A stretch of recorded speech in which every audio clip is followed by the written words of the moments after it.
friends, welcome back to another video. So as you may have noticed, there has been a change over here on this channel. So the new name is called The Rooted Way Co. And the reason I changed it is because I wanted to broaden what I talked about here. So don't worry if you're here for homeschool content, that is still going to be what I do. However, I've always been someone, and I've always said it, that homeschooling is just an extension of parenting, an extension of motherhood. And so here I want to talk more about things that involve motherhood and how rhythm is really the foundation of a thriving experience when it comes to motherhood and life in general. And as for today, today's going pretty well. As you saw, I got to get outside this morning. I spent a good amount of time playing with my toddler, and I really enjoy that. He is a pretty easygoing little kid. He's 18 months almost. This month he'll be 18 months. He and his next oldest sibling there's 9 years between them. And so I had gotten out of the mode of being very hands-on all day. And as you know, if you've ever had a toddler or been around little kids, they can be a lot. We really follow a rhythm, and we've always followed a rhythm. And so I'm really enjoying leaning into that more and really flowing where the day takes me. Before, that would really freak me out, to be honest, and make me feel anxious and like I wasn't doing what I needed to do. But now I have my key things of what we need to do, and then if anything else gets done, that's great. But I won't worry about it if it doesn't. So over the weekend, I released a video that was talking about what the constant is in life, and how rhythm is something I needed to focus on, and how it's really helped me overcome a lot of blocks that I was putting in my own way. So if you haven't seen that video, I'll leave a link in the description. So now I'm going to try to clean up my messy room. This room is a lot. It kind of just, gets dumped on by me. Not my kids don't really come in here, but it's a lot. So I need to clean this up a little bit. Need to make a little bit of food for myself. I did another Aldi order, so that should be delivered later today. And I am going to prep some meat for dinner. I got to get better at that. I just do. So I'm going to do that as well. And I guess I'll see where else the day takes me. So let's go. So today I was sitting with my 13-year-old and we were working on mixed fractions, like reading them on a ruler, figuring out halves, quarters, eighths. And I'll be honest, there was a second where I felt it, that little whisper of doubt. Is he behind? Shouldn't he already know this? What will people think? But then I remembered, this is exactly what I stand for. This is why we homeschool the way we do. In traditional systems, everything is pinned to grade levels and timelines. You're either ahead, on track, or behind. And listen, I get it. The system is real. It exists. But many families, especially those transitioning into homeschooling, still feel its weight. But that framework is built for managing classrooms, not for honoring real learning. And that's the difference. Because when I stopped trying to force my child to fit into that timeline and started honoring the rhythm of how he learns, I stopped asking, is he behind? And I started asking, is he ready? Today, he wasn't reviewing something he missed. He was building something solid, something meaningful. And then it clicked because he was ready, not because it was the right grade. That's not delay. That's development. That's the gift of rhythm. It lets us move with our kids through seasons of readiness, not shame. And it reminds me every time that learning is not a race, it's a relationship. So before I show you this next part, I want to set the tone. What you're about to see is 5 uninterrupted minutes of me and my son working through mixed fractions on a ruler. And no, I'm not speeding it up. I'm not chopping it into a tidy little reel, because learning isn't a highlight reel. It's slow, it's layered, and it takes time.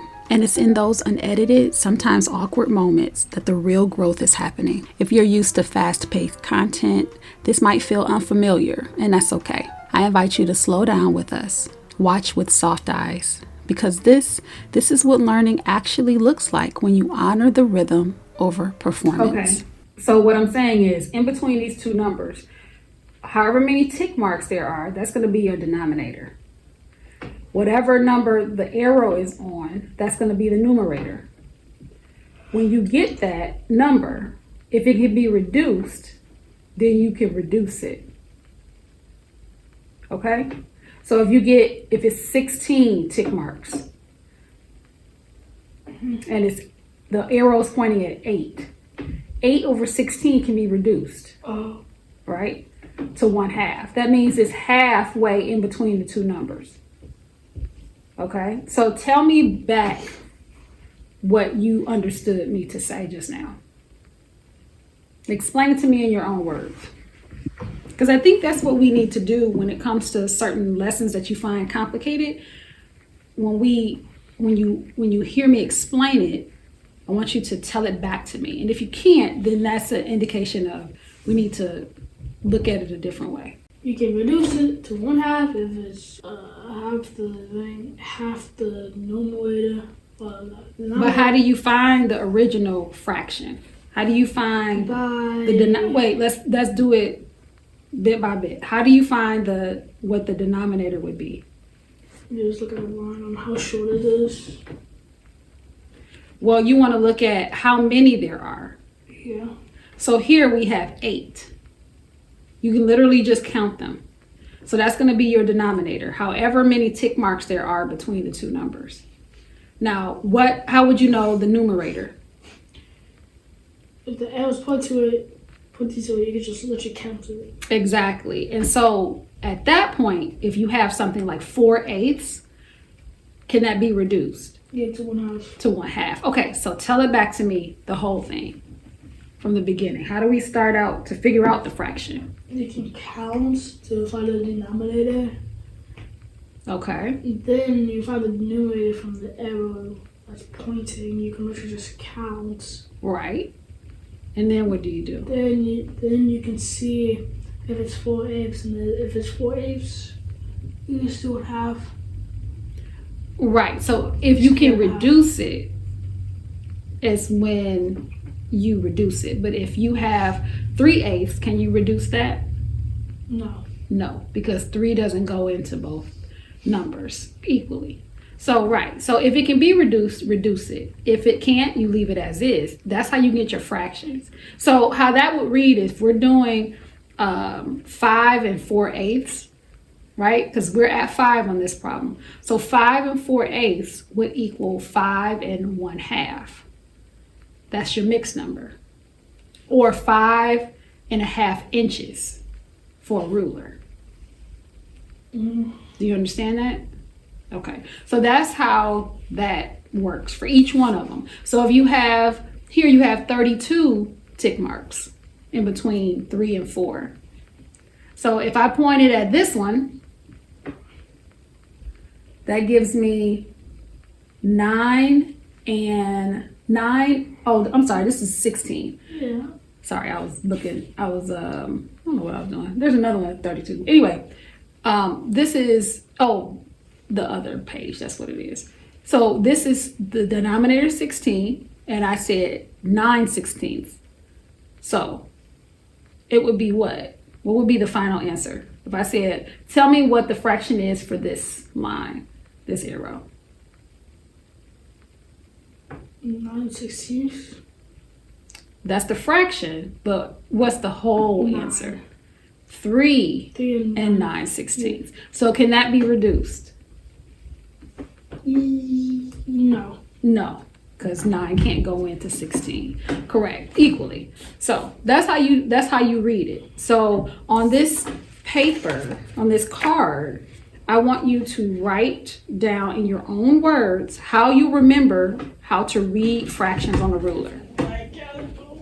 That's what we have to do, because breaking it down and then writing it down in your own words is going to be I think the best way to help you remember and understand. Okay? That's all you need to do. You don't need to do anything else.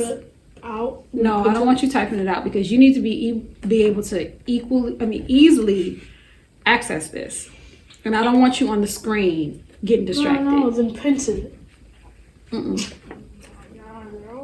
right, come on. I'm happy to report that the next day he was able to tell me exactly how to solve that problem and get it done using the card that he created. Thanks so much for watching, friends, and I'll see you on the next one.